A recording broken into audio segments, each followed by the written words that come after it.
नमस्कार. शेतकरी हवामान अंदाज या युट्यूब चॅनल मध्ये मी युवराज खाडे आपल्या सर्व शेतकऱ्यांचे सहर्ष स्वागत करीत आहे. तर शेतकरी मित्र, बंगालच्या उपसागरामध्ये एक पावसाळी वातावरण तयार झालेलं आहे आणि या प्रभावामुळे बंगालच्या उपसागरामध्ये पावसाळी वातावरण तयार झालंय. त्याचा प्रभाव हा काही राज्यांमध्ये पाऊस पडण्यास कारणीभूत आहे आणि त्या कारणामुळे महाराष्ट्रातील 17, 16, 17 आणि 18 या तारखेला वातावरण हे कोरडे राहणार नाही, ढगाळ वातावरण राहणार आहे. आणि 16 आणि 17 तारखेला महाराष्ट्रात काही जिल्ह्यात पावसाचा अंदाज आहे. तर सध्या तरी वातावरण हे 18-19 तारखेपर्यंत हे ढगाळ राहण्याचा अंदाज आहे, कारण बंगालच्या उपसागरामध्ये ही पूर्ण पावसाळी परिस्थिती, पावसाळी वातावरण तयार आहे. शेतकरी मित्र, महाराष्ट्रात बऱ्याच जिल्ह्यांमध्ये 16 तारखेला देखील पूर्ण वातावरण ढगाळ राहणार आहे आणि 16 तारखेला काही जिल्ह्यात एकदम नॉर्मल असा पावसाचा शिरकाव होण्याचा अंदाज आहे. ते जिल्हे आहेत खांडवा, तसेच नंदुरबार, मालेगाव, नाशिक, पुणे या भागामध्ये एकदम नॉर्मल 0.1 मिली असा नॉर्मल पावसाचा शिरकाव होऊ शकतो. आणि तसेच अकोला या भागामध्ये देखील नॉर्मल एकदम नॉर्मल पावसाचा शिरकाव होऊ शकतो आणि इतर जिल्ह्यामध्ये वातावरण ढगाळ राहणार आहे. आणि तसं पाहिलं तर शेतकरी मित्र, हे वातावरण जवळजवळ 17 तारखेपर्यंत 17 तारखेला देखील जळगाव, नंदुरबार, नाशिक या भागामध्ये नॉर्मल पावसाचा शिरकाव होण्याचा अंदाज आहे 17 तारखेला देखील, 16 आणि 17 तारखेला. तसं पाहिलं असतं शेतकरी मित्र, 18 तारखेला वातावरणात खूप बदल होत आहे. 18 तारखेपासून ढगाळ वातावरण 18 तारखेला राहणार आहे आणि 19 तारखेपासून ढगाळ वातावरण कमी होण्याचा अंदाज आहे. तर आपण पाहणार आहोत शेतकरी मित्र, 16 तारखेला जवळजवळ महाराष्ट्र पूर्ण जिल्ह्यामध्ये वातावरण ढगाळ राहणार आहे. जवळजवळ 40-45% ढगाळ वातावरण राहणार आहे आणि नंदुरबार, नाशिक तसेच खांडवा या भागामध्ये पावसाचा अंदाज आहे.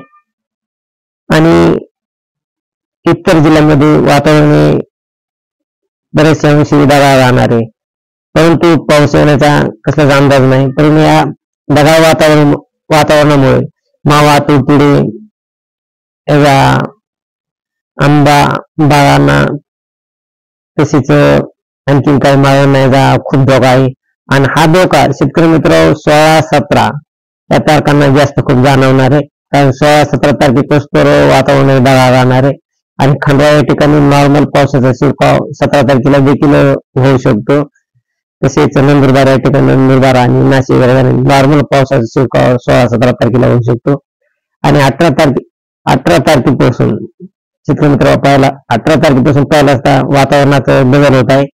काही जिल्ह्यामध्ये अंशतः ढगाळ वातावरण राहणार आहे.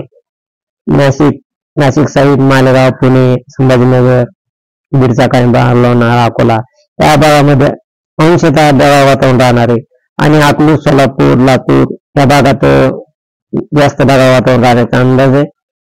आणि इकडे पाहिला असता 19 तारखेला शेतकरी मित्र, 19 तारखेपासून ढगाळ वातावरण खूप कमी होत आहे, नॉर्मल ढगाळ वातावरण राहणार आहे.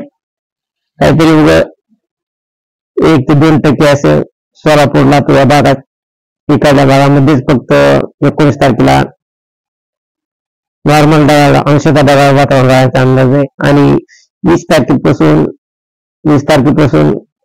तर थोडंफार आणखी काही जिल्ह्यांमध्ये 20 तारखेला अंशतः ढगाळ वातावरण राहण्याचा अंदाज आहे. आणि 19 तारखेपासूनच वातावरणात खूप बदल होत आहे.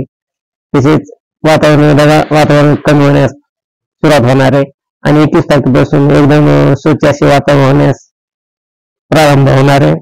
तरी शेतकरी मित्र, सध्या तरी 16, 17 आणि 18 या 3 दिवस वातावरण खूप ढगाळ असल्यामुळं आपल्या शेतातील पिकाची आपण आपली खूप काळजी घेण्याची गरज आहे. तसेच फळबागाची देखील या 3 दिवस काळजी घेण्याची गरज आहे, कारण आंबा बाग तसेच आणखीन काही दुसरे पिक असतील ते सध्या तरी या ढगाळ वातावरणामुळे खूप प्रादुर्भाव होण्याचा अंदाज आहे.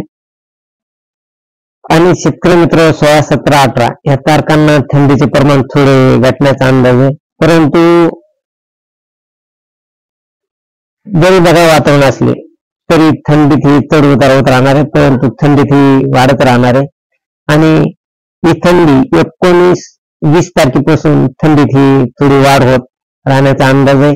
कारण 20 तारखेला 17 ते 16 अंश सेल्सिअस अशी टेम्परेचर राहणार, सकाळचे तापमान राहणार. त्यामुळं 20 तारखेपासून परत थंडीला जास्त सुरुवात होण्याचा अंदाज आहे. ही थंडी जवळजवळ शेतकरी मित्र 21 तारखेला परत थंडीत जास्त वाढ होण्याचा अंदाज आहे. आणि ही थंडी सध्या तरी 25-26 तारखेपर्यंत ही जास्त राहण्याचा अंदाज आहे. सध्या तरी 16 ते 19 ते 24 या दरम्यान थंडीत 21 ते 24 या दरम्यान थंडीत वाढ होणार आहे. तर शेतकरी मित्र, आपल्या चॅनल असेच आपण जर नवीन असाल तर आपल्या चॅनलला सबस्क्राईब लाईक करा. आणि अशी ताजी अपडेट पाहण्यासाठी आपल्या चॅनलला लाईक करा. आपला व्हिडिओ पूर्ण पाहिल्याबद्दल धन्यवाद.